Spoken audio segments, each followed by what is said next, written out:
दोस्तों, स्वागत है आपका मेरे YouTube चैनल इंग्लिश बाबू पर। और आज मैं फिर हाजिर हूँ आपके साथ एक नई स्टोरी लेकर। और दोस्तों, आज जो स्टोरी मैं आपके लिए लेकर आया हूँ ये विक्रम बेताल की सीरीज़ से ली गई कहानी है। बहुत ही मज़ेदार, बहुत ही मनोरंजन से ये भरपूर कहानी है। और जैसा आपने देखा ही है, जब आप ये जो विक्रम बेताल की कहानियाँ हैं सुनने में बहुत मज़ेदार होती हैं, आज की कहानी भी काफ़ी मज़ेदार है। और उसके अलावा दोस्तों, आज की इस स्टोरी में आपको बहुत सारे नए इंग्लिश के वर्ड मीनिंग सीखने को मिलेंगे, उनकी करेक्ट प्रोनाउंसिएशन के बारे में पता चलेगा। और हमेशा की तरह जो इसका ग्रामर का पार्ट है उसे बिल्कुल डिटेल में कवर करेंगे, तो एक एक स्ट्रक्चर को आप बिल्कुल आसानी से सीख पाएंगे। तो चलिए दोस्तों, आज की इस कहानी को हम शुरू करते हैं। और सबसे पहले कहानी का टाइटल देखते हैं।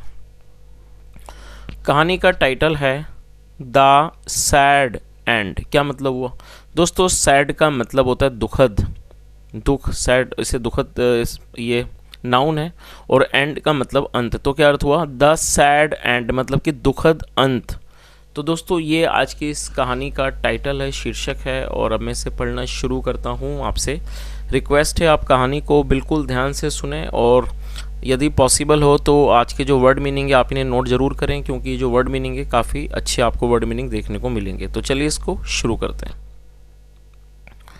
On this fresh voyage Betaal begin his story. क्या अर्थ हुआ दोस्तों? वयाग का मतलब होता है यात्रा, विशेषकर जल यात्रा या यात्रा को वयाग कहा जाता है। और ये बिगिन की सेकंड फॉर्म है। बिगिन मतलब शुरू करना, सेकंड फॉर्म में बिगिन। और ये हमारा पास्ट का अफर्मेटिव वाक्य है। तो क्या अर्थ हुआ?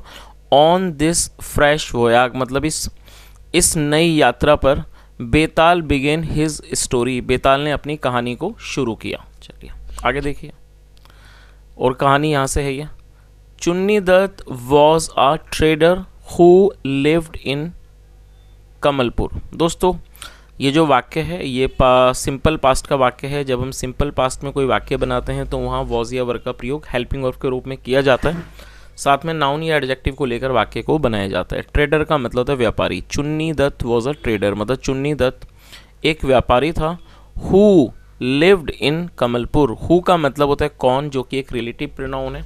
और जब हम किसी का रेफरेंस देते हैं तो हु का यूज़ किया जाता है। लिव का मतलब होता है रहना, किसी स्थान पर निवास करना, और ये सेकंड फॉर्म है। तो क्या अर्थ हुआ कि चुन्नी लाल एक व्यापारी था। हु लिव्ड इन कमलपुर, जो कमलपुर में रहता था।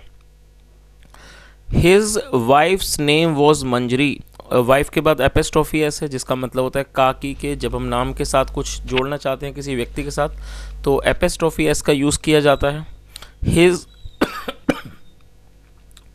हिज मतलब उसकी। हिज वाइफ्स नेम वॉज मंजरी मतलब उसकी पत्नी का नाम मंजरी था। चुन्नी loved his wife very intensely. और ये भी हमारा पास्ट का अफर्मेटिव वाक्य है जहाँ सेकंड फॉर्म का यूज़ किया गया है। चुन्नी loved his wife very intensely. Intensely का मतलब होता है बहुत ज़्यादा गंभीरता से, शिद्दत से। जो चुन्नी था वो अपनी पत्नी को बहुत ज़्यादा प्यार करता था। वंस एक बार, Chunni had to go to some other town on business. और दोस्तों, ये जो वाक्य है इस वाक्य में हैड टू का यूज़ किया गया है। ये पास्ट फोर्स्ड एक्शन सेंटेंस है। पास्ट फोर्स्ड का मतलब होता है जब हम कोई ऐसा वाक्य बनाते हैं जहाँ ये दिखाते हैं कि पास्ट में किसी व्यक्ति को कोई काम मजबूरी में करना पड़ा या किसी कारणवश करना पड़ा, तो वहाँ हैड टू का यूज़ हेल्पिंग वर्ब के रूप में किया जाता है। साथ में फर्स्ट फॉर्म लगाई जाती है। तो क्या अर्थ हुआ? वंस एक बार, चुन्नी हैड टू गो चुन्नी को जाना पड़ा, टू सम अदर टाउन किसी और शहर में, ऑन बिजनेस मतलब कि व्यापार पर। तो इस पूरी लाइन का क्या अर्थ निकला कि एक बार चुन्नी को किसी और शहर जाना पड़ा व्यापार पर, व्यापार के लिए किसी और शहर जाना पड़ा। His heart did not want to go away from the wife. दोस्तों, ये जो वाक्य है ये पास्ट इंडेफिनिट का नेगेटिव वाक्य है। और जब हम पास्ट इंडेफिनिट में कोई भी नेगेटिव का वाक्य बनाएंगे तो सब्जेक्ट के बाद डिड नॉट का यूज़ किया जाता है, साथ में फर्स्ट फॉर्म लगाई जाती है। और वॉन्ट मतलब चाहना। और दोस्तों, यहाँ पर एक और वर्ब को जोड़ा गया है। तो जब आप दो वर्ब वाला वाक्य बनाएंगे तो पहली वर्ब के बाद आपको टू लगाना है और टू के बाद आपको फर्स्ट फॉर्म लगानी होती है। तो क्या अर्थ हुआ? हिज हार्ट मतलब उसका दिल, did not want to go away from the wife मतलब उसका दिल अपनी पत्नी से दूर नहीं जाने का कर रहा था या नहीं करता था। His heart did not want to go away from the wife मतलब उसका दिल अपनी अवे का मतलब दूर जाना, अपनी पत्नी से दूर नहीं जाना चाहता था। ही स्पोक टू हर, और दोस्तों स्पीक मतलब बोलना, बात करना, सेकंड फॉर्म में spoke. He spoke to her, उसने उससे कहा, डियर प्यारी, I can't live without you even for a moment. क्या अर्थ हुआ? और दोस्तों कैन का प्रयोग किया जाता है जब सकता है, सकती है जैसे जो शब्द हैं वो किसी वाक्य में आते हैं। तो उसने क्या कहा कि प्यारी, I can't live without you even for a moment, मतलब मैं आपके बिना नहीं जी सकता। इवन फॉर ए मोमेंट, एक क्षण के लिए भी मैं आपके बिना नहीं जी सकता। बट लेकिन बिजनेस इज कॉलिंग मी, लेकिन जो बिजनेस है, व्यापार है, इज कॉलिंग मी, वो मुझे पुकार रहा है। अवे, वो मुझे पुकार रहा है। फॉर ए लॉन्ग वीक, एक लंबे सप्ताह के लिए। वॉट टू डू, क्या करूं? If I don't go business will gravely suffer. दोस्तों सफ़र का मतलब होता है नष्ट, किस चीज़ को नुकसान उठाना, किस चीज़ में कष्ट होना, उसे सफ़र कहा जाता है। और ग्रेवली एडवर्ब है जिसका मतलब होता है बहुत गंभीर। तो इस पूरी लाइन का क्या अर्थ हुआ? उसने क्या कहा? व्हाट टू डू मतलब क्या करूं? इफ़ आई डोंट गो, यदि मैं नहीं जाता हूं, बिजनेस विल ग्रेवली सफ़र, जो बिजनेस है वो बहुत ज़्यादा जो है उसमें बहुत ज़्यादा हानि होगी, उसमें बहुत ज़्यादा नुकसान होगा। वॉट शुड आई डू, और दोस्तों यहाँ पर शुड का प्रयोग किया जाता है। शुड का प्रयोग वाक्यों में सलाह को दर्शाने के लिए किया जाता है। तो उसने क्या कहा? वॉट शुड आई डू, मुझे क्या करना चाहिए। चलिए आगे देखिए। और दोस्तों यहाँ पर आप इस चित्र को भी देख सकते हैं। अक्सर आप लोग बोलते हैं कि सर आप जब कोई भी कहानी सुनाएं तो आप उसे चित्र भी दिखाएं ताकि आप उसको अच्छे से फील करके समझ सकें। तो यहाँ पर आप इस चित्र को भी देख सकते हैं कि ये जो व्यापारी है और जो पत्नी है वो आपस में बात कर रहे हैं। मास्टर मतलब कि स्वामी, your love for me is natural. तो उसने क्या कहा कि स्वामी, your love for me is natural, जो आपका प्रेम है मेरे लिए वो प्राकृतिक है, स्वाभाविक है। बट लेकिन looking after business is also your duty. और दोस्तों लुक आफ्टर का मतलब होता है देखभाल करना। तो उसने क्या कहा कि जो आपका प्रेम है मेरे लिए वो स्वाभाविक है, but looking after business is also your duty, लेकिन व्यापार का ध्यान रखना, व्यापार की देखभाल करना भी आपका कर्तव्य है। यू मस्ट गो, आपको अवश्य जाना चाहिए। और दोस्तों मस्ट का प्रयोग जब किया जाता है जब हम किसी को कोई भी आवश्यक सलाह देते हैं। आगे देखिए। सेटिस्फाइड विद हर रीजनिंग चुन्नी वेंट अवे। दोस्तों सेटिस्फाइड एडजेक्टिव है जिसका मतलब होता है संतुष्ट हो जाना। सेटिस्फाइड विद हर रीजनिंग मतलब उसकी रीजनिंग से, मतलब जो उसने कारण बताया, जो उसने चीज़ें बताई, उस चीज़ से संतुष्ट होकर चुन्नी वेंट अवे, जो चुन्नी था वो चला गया। Manjari got herself involve in the daily course of life. और जो मंजरी थी, और दोस्तों ये भी हमारा पास्ट का अफर्मेटिव वाक्य है जहाँ सेकंड फॉर्म का यूज़ किया गया। जो मंजरी थी, गॉट हर सेल्फ इन्वॉल्व, वो इन the daily course of life, वो अपने जो उसके दैनिक काम थे उसके जीवन के, वो उसके अंदर शामिल हो गई, वो उसके अंदर लग गई। चलिए आगे देखिए। गेट इन्वॉल्व का मतलब होता है किस चीज़ में लग जाना। चलिए आगे देखिए। नेक्स्ट मॉर्निंग, अगली सुबह, she went up to stroll on the roof of her house. क्या मतलब हुआ? दोस्तों स्ट्रॉल का मतलब होता है सैर करने जाना, और ये जो वाक्य है ये पास्ट का अफर्मेटिव वाक्य है जहाँ सेकंड फॉर्म लगाई गई है। अगली सुबह, she went up to stroll मतलब कि वो सैर करने के लिए गई, घूमने के लिए गई। ऑन द रूफ, छत पर, ऑफ हर हाउस, अपने घर की छत पर, रूफ मतलब छत। She happened to see a young man on the next roof. दोस्तों यहाँ आप देखेंगे हैपन का यूज़ किया गया है। हैपन का मतलब होता है कुछ भी चीज़ होना, होने को हैपन कहा कहते हैं। सेकंड फॉर्म में हैपन, लेकिन यहाँ पर इसे क्यों यूज़ किया गया है, इसका रीज़न ये है कि जब हम कोई ऐसा वाक्य बनाते हैं जहाँ हम ये दिखाते हैं कोई भी काम अचानक हुआ, बिना किसी भी योजना के होता है, तो वहाँ पर हैपन का यूज़ किया जाता है। अब देखिए इसकी हिंदी भी आप देखेंगे थोड़ी सी अलग, आप देखेंगे क्या मतलब हुआ इसका। She happened to see a young man मतलब उसका एक नव युवक या कह सकते हैं जवान आदमी को देखना हुआ। ऑन द नेक्स्ट रूफ, अगली छत पर। She liked the young man at first sight मतलब उसे, और ये लाइक की सेकंड फॉर्म है, उसे पहली ही नज़र में वो जो नव युवक था वो पसंद आ गया।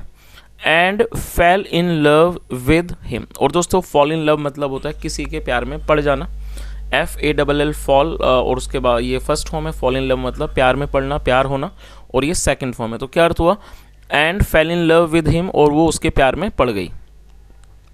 But being a married she was afraid to reveal her feelings to him and went down to her room. क्या अर्थ हुआ?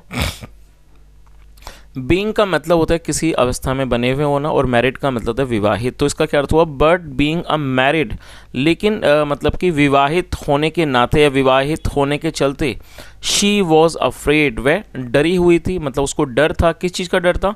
To reveal. रिवील का मतलब होता है खुलासा करना, कोई चीज़ जाहिर करना. इस चीज़ को जाहिर करने से, इस चीज़ का खुलासा करने से उसे डर था. और रीज़न क्या था? बीइंग मैरिड मतलब कि विवाहित होने के नाते या विवाहित होने के चलते उसे डर था इस चीज़ का खुलासा करने से. हर फीलिंग्स, अपनी जो उसकी फीलिंग्स थी, जो उसकी भावनाएं थी, उनको किस टू हिम, उसके प्रति. And went down to her room, और वो नीचे चली गई अपने कमरे में. चलिए आगे देखिए. Manjari spent 2 days in the dilemma of what to do और नॉट टू डू. दोस्तों ये भी हमारा पास्ट का अफर्मेटिव वाक्य है जहाँ सेकंड फॉर्म लगाई गई है. स्पेंड का मतलब खर्च करना, बिताना. सेकंड फॉर्म है स्पेंट. तो आप फर्स्ट फॉर्म को भी नोट कर लीजिए यदि आप नहीं जानते हैं. स्पेलिंग है SPEND और ये सेकंड फॉर्म है SPENT. तो क्या अर्थ हुआ? और दोस्तों मैं चाहूँगा आप इस वर्ड को नोट कर लीजिए. इस तरह के वर्ड जो हैं बहुत कम देखने को मिलते हैं. ये है इसे कुछ लोग डायलेमा पढ़ते हैं, डिलेमा भी पढ़ते हैं. और तो आप एक बार आप भी लोग गूगल करके देख लीजिए, क्योंकि मुझे भी इसकी प्रॉपर तरीके से नहीं पता. थोड़ा या तो इसको डायलेमा पढ़ते हैं या फिर डिलेमा. तो मैं चाहूँगा आप लोग एक बार गूगल कर लें और आप भी देखें. और यदि आप गूगल करते हैं और आंसर मिलता है तो आप मुझे कमेंट में ज़रूर बताएं. चलिए इसकी मीनिंग देख लेते हैं. मंजरी स्पेंड 2 days, जो मंजरी थी उसने 2 दिन बिताए. इन द डायलेमा, डायलेमा मतलब कि दुविधा, मतलब दुविधा में 2 दिन बिताए. किस चीज़ की दुविधा? ऑफ व्हाट टू डू, कि क्या करे, और नॉट टू डू, और क्या ना करे. तो इस पूरी लाइन का क्या अर्थ हुआ कि जो मंजरी ने इस दुविधा में 2 दिन बिता दिए कि वो क्या करे या फिर क्या ना करे. ऑन द 3rd day मतलब कि तीसरे दिन, a friend came to visit her, एक जो दोस्त थी वो उससे मिलने आई. विजिट मतलब आना, दौरा करना, मिलने आना. शी आस्क्ड मंजरी, उसने मंजरी से पूछा. द रीज़न, कारण पूछा. For her sadness. दोस्तों सैडनेस एक नाउन है जिसका मतलब होता है उदासी. तो इस लाइन का क्या अर्थ हुआ? She asked Manjari the reason for her sadness, मतलब उसने मंजरी से उसकी उदासी का कारण पूछा. चलिए दोस्तों यहाँ पर आप एक और चित्र को देख लीजिए ताकि आप इसे अच्छे से समझ सकें. यहाँ पर ये इनमें से एक जो है वो मंजरी है जिसके बारे में बात हो रही है, और यहाँ पर दूसरी जो है वो उसकी दोस्त है जो उससे मिलने आई है और उसकी उदासी का कारण पूछ रही है. चलिए आगे देखिए आगे क्या होता है. Manjari confided her love for the neighbourhood young man. क्या अर्थ हुआ? दोस्तों आप इस वर्ड को नोट कर लीजिए. कन्फाइड जो है वो फर्स्ट फॉर्म है, सेकंड फॉर्म है कन्फाइडेड, और इसका मतलब होता है किसी भी रहस्य का, किसी भी ऐसी गुप्त बात का खुलासा करना, उसे जाहिर करना, उसे कॉन्फिडेंट कहते हैं. तो क्या अर्थ हुआ? Manjari confided her love for the neighbourhood young man, मतलब कि मंजरी ने अपने जो पड़ोसी यंग मैन था, जो पड़ोसी नव युवक था, उसके प्रति अपने प्यार को उसने जाहिर किया. The friend happened to know, जो फ्रेंड थी, दोस्त थी, हैपन टू नो, उसका जानना हुआ. दैट यंग मैन, की जो यंग मैन है, नव युवक है, whose name was Kamalakar. Whose मतलब जिसका नाम कमलाकर है. शी प्रोमिस्ड मंजरी, प्रोमिस मतलब वादा करना, उसने मंजरी से वादा किया. डियर प्यारी, आई नो हिम, मैं उसे जानती हूँ. I will find weather he also likes you. तो उसने क्या कहा कि आई विल फाइंड मतलब मैं इस बात का पता लगाऊंगी. Weather he also likes you, क्या वो भी आपको पसंद करता है. चलिए आगे देखिए.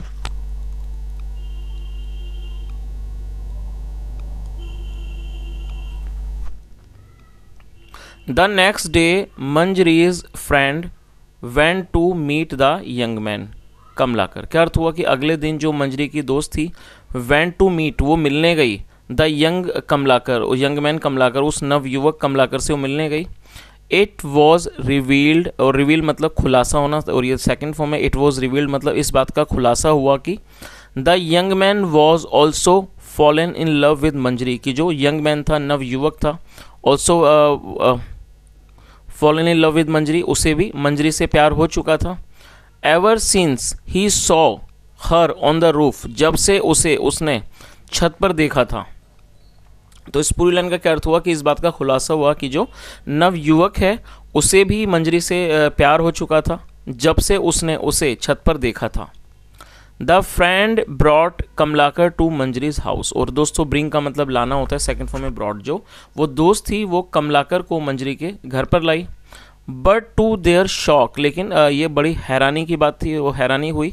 दे फाउंड मंजरी डेड, उन्हें जो मंजरी थी वो मृत मिली। डेड मतलब मृत, और दोस्तों एडजेक्टिव है, तो इस पूरी लाइन का क्या अर्थ हुआ, बट टू देयर शॉक, लेकिन उन्हें बड़ी हैरानी हुई। दे फाउंड मंजरी डेड, उन्हें मंजरी मरी हुई मिली। चलिए आगे देखिए। She had accidentally fallen from the stairs of her house and died. दोस्तों यहाँ हेड के साथ थर्ड फॉर्म का यूज़ किया गया, फॉल मतलब गिरना, थर्ड फॉर्म फॉलन, तो जब हेड के साथ थर्ड फॉर्म का यूज़ किया जाता है तो इस तरह का जो वाक्य है वो पास्ट परफेक्ट का वाक्य कहलाता है। तो क्या अर्थ हुआ, she had accidentally fallen from the stairs of her house, मतलब वह दुर्घटनावश अपने घर की सीढ़ियों से, स्टेयर से गिर गई थी, एंड डाइड, और उसकी मृत्यु हो गई। When the young man saw her, और दोस्तों ये पास्ट का ही अफर्मेटिव वाक्य है जहाँ सेकंड फॉर्म लगाई गई है, सी मतलब देखना, second form so. When the young man saw her, जब उस नवयुवक ने उसे देखा, डेड, जब उस नवयुवक ने उसे मरा हुआ देखा। His heart beat also stopped, जो उसकी हार्ट बीट थी मतलब कि जो उसके जो दिल की धड़कन थी, ऑल्सो स्टॉप्ड, वो भी रुक गई। चलिए आगे देखिए।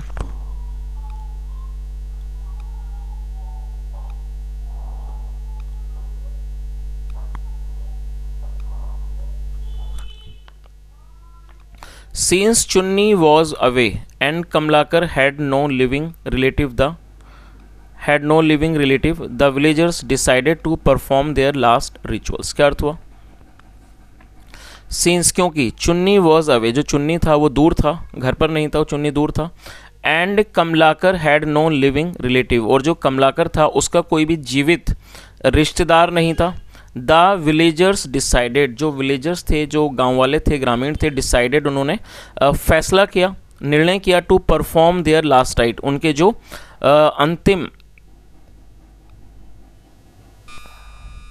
अंतिम अनुष्ठान थे वो करने का उन्होंने फैसला किया। तो इस पूरी लाइन का क्या अर्थ हुआ कि जो चुन्नी था वॉज अवे, वो दूर था, और जो कमलाकर था उसका कोई भी हैड नो लिविंग रिलेटिव, उसका कोई भी जीवित रिश्तेदार नहीं था।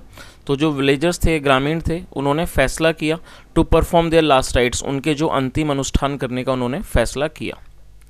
दे were taken to the cremation ground together, दोस्तों यहाँ वर के साथ थर्ड फॉर्म का यूज़ किया गया है। ये हमारा पास्ट इंडेफिनिट का पैसिव वॉइस का वाक्य है, और आपको ये चीज़ हमेशा याद रखनी है कि जब आप पास्ट इंडेफिनिट में कोई भी पास्ट इंडेफिनिट में पैसिव वॉइस का वाक्य बनाएंगे तो वहाँ पर आपको वॉज या वर्ब का प्रयोग करना है हेल्पिंग वर्ब के रूप में, साथ में थर्ड फॉर्म लगानी है। और दोस्तों दे का मतलब वे या वे लोग, जब सब्जेक्ट में एक से अधिक लोग होंगे तो दे का यूज़ किया जाएगा। तो क्या अर्थ हुआ, they were taken to the cremation ground together, और दोस्तों क्रीमेशन ग्राउंड का मतलब होता है शमशान घाट, उसे क्रीमेशन ग्राउंड कहा जाता है। और टुगेदर मतलब साथ, they were taken to the cremation ground together, उन्हें एक साथ शमशान घाट ले जाया गया। चलिए आगे देखिए।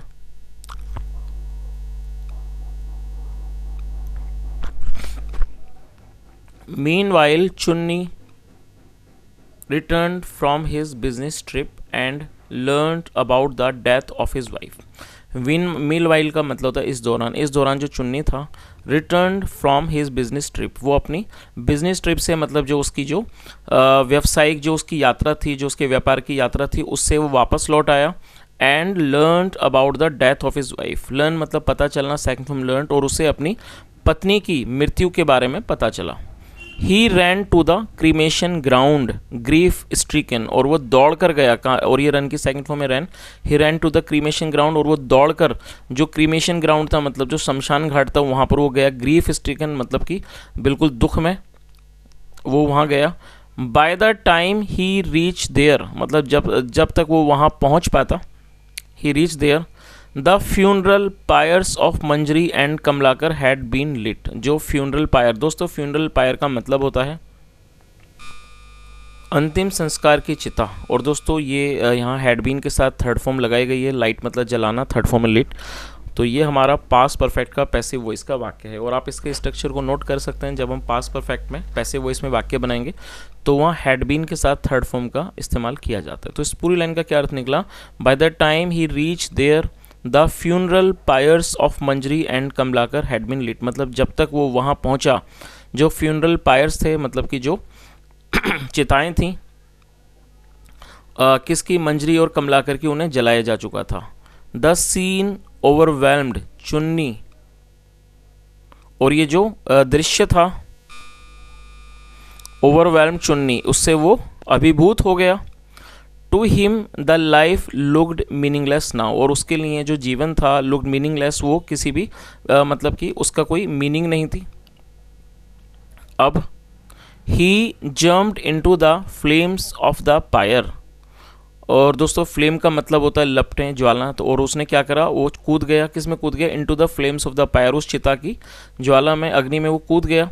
ऑफ हिज वाइफ, अपनी पत्नी की, and was burned to ashes, और वो जलकर वो राख हो गया। चलिए आगे देखिए। बेताल अनाउंस्ड, बेताल ने घोषणा की, Vikram that brings us to the end of our story, और ये हमें हमारी कहानी के अंत पर लाता है। नाउ अब द क्वेश्चन इज, मतलब कि प्रश्न है, सवाल है, whose death should be considered, और दोस्तों यहाँ शुड बी के साथ थर्ड फॉर्म का यूज़ किया गया। ये शुड बी का पैसिव वॉइस का वाक्य है। जब हम पैसिव में शुड का यूज़ करते हैं तो शुड के साथ बी का यूज़ करते हैं, साथ में थर्ड फॉर्म लगाई जाती है। कंसिडर का मतलब मानना। तो अब यहाँ से देखिए क्या मतलब, उसने क्या कहा कि अब सवाल ये है कि whose death should be considered the greatest, मतलब किसकी मृत्यु को सबसे महान समझा जाना चाहिए, माना जाना चाहिए। Was it कमलाकर और चुन्नी, क्या ये कमलाकर था या फिर चुन्नी। I think, मैं समझता हूँ, you have already worked out the answer, मुझे लगता है कि आपने सवाल मतलब कि जवाब है उसका पहले ही पता लगा लिया है। Vikram did not speak, Vikram ने नहीं बोला। स्पीक विक्रम, विक्रम बोलो। आई कैन फील, मतलब मैं महसूस कर सकता हूँ, योर हेड, आपके सर को, boggling with the right answer, मतलब जो कि बता रहा है या कि सोच रहा है, विद द राइट आंसर, जो इस सही जवाब को देने के बारे में सोच रहा है। स्पीक आउट, मतलब कि बोलो। Before it Betal Chunni's death was the greatest, तो उन्होंने फिर क्या जवाब दिया कि बेताल की जो चुन्नी की जो मृत्यु थी वॉज द ग्रेटेस्ट, वो सबसे महान थी। नो डाउट, कोई शक नहीं है, Kamalakar died in love for a married woman, की जो कमलाकर था उसकी मृत्यु हुई किस लिए, in love for a married woman, एक मतलब कि विवाहित स्त्री के प्रेम में उसकी मृत्यु हुई। बट चुन्नी गेव अप हिज लाइफ, लेकिन जो चुन्नी था उसने अपनी लाइफ को, और गिव अप का मतलब होता है त्याग करना और बलिदान देना। बट चुन्नी गेव अप हिज लाइफ, लेकिन चुन्नी ने अपने जीवन का त्याग किया। Even after he learned how his wife had been disloyal to him, इस चीज़ का भी पता चलने के बाद कि किस तरह से जो उसकी पत्नी थी had been disloyal to him, वो उसके प्रति डिसलॉयल थी, मतलब वो उसके प्रति बेवफा थी। और दोस्तों आप इस वर्ड को नोट कर लीजिए, डिसलॉयल एडजेक्टिव है जिसका मतलब है बेवफा। तो इस पूरी लाइन का क्या अर्थ निकला कि जो चुन्नी था उसने अपने जीवन का त्याग दिया। Even after he learned how his wife had been disloyal to him, कि किस तरह से जो उसकी पत्नी थी वो उसके प्रति बेवफा थी, उसके बावजूद भी उसने अपने जीवन का त्याग दिया। आगे देखिए। दैट इज करेक्ट, ये सही है। You saved your head from exploding, save मतलब बचाना, और ये सेकंड फॉर्म में you saved your head from exploding, आपने एक्सप्लोड मतलब फटना, आपने अपने सर को फटने से बचा लिया। And that earns me liberty as well, और ये मुझे भी आज़ादी देता है। हर हर हर बेताल फ्रीड हिमसेल्फ, बेताल ने खुद को आज़ाद किया। From the hold of Vikram, Vikram की पकड़ से। एंड फ्लू बैक, और वो वापस चढ़ गया। फ्लैपिंग फड़फड़ाता हुआ। हिज आर्म्स, अपनी बाहों को। प्रेजेंटिंग आ फ्राइटनिंग साइट, एक फ्राइटनिंग मतलब एक डर वाला दृश्य को दिखाता हुआ वो आगे बढ़ गया।